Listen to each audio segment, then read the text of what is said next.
Salut à tous, c'est le coach et bienvenue sur ce deuxième épisode de ma série Le Guide de Brawl Stars. Dans le dernier épisode, je vous ai guidé pour Shelly et dans les commentaires, Mathis Campa 1018 m'a demandé de faire Spike. Déjà, merci pour ton commentaire, ça fait super plaisir. Puis voilà le guide de Spike. Donc Spike, c'est un brawler dégâts bruts, c'est-à-dire qu'il inflige d'énormes points de dégâts en peu de temps. On peut aussi appeler cette catégorie de brawlers anti-tank, c'est-à-dire qu'ils sont très efficaces contre les tanks. Par tank, je veux dire tout ce qui est Bull, Shelly, Frank, voilà, tout ce type de brawler. Ça va être vraiment très efficace, ça va les contrer facilement. Donc voici comment il fonctionne. Bon, déjà, on sait que c'est un brawler légendaire. Alors, il a un point très négatif, c'est qu'il n'a pas beaucoup de vie, mais il inflige des dégâts très élevés. Son attaque, c'est un cactus qui explose à l'impact et il va attirer des pics dans toutes les directions.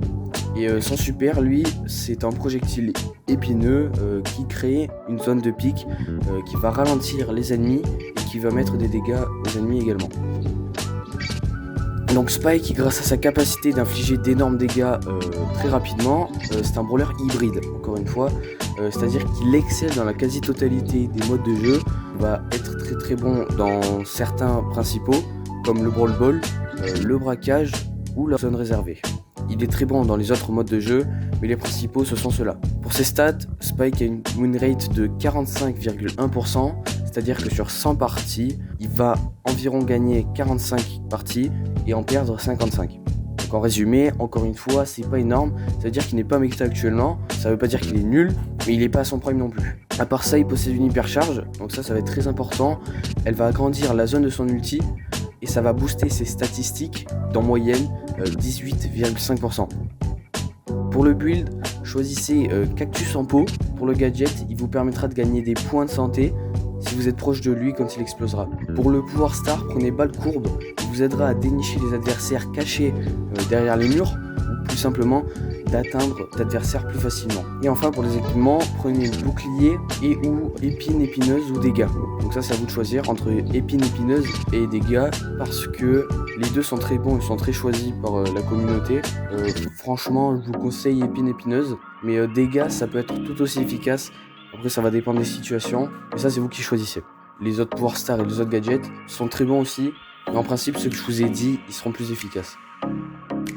Au niveau de son gameplay, si vous voyez un ennemi derrière un mur, essayez de mettre le bout de votre attaque à son niveau.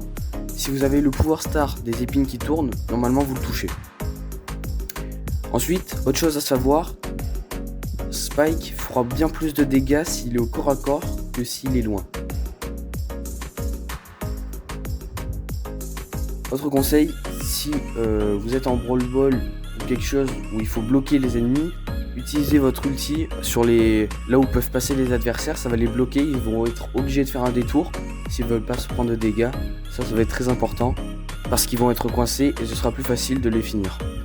Enfin, dernier conseil que je peux vous donner, si vous êtes en zone réservée, essayez de mettre le cactus devant vous, donc face aux adversaires. Comme ça, ils vont d'abord tirer sur le cactus et ça vous soignera et vous pouvez réenchaîner derrière. Si la vidéo vous a plu, n'hésitez pas à me soutenir en vous abonnant et likant, ça fait super plaisir. Ciao.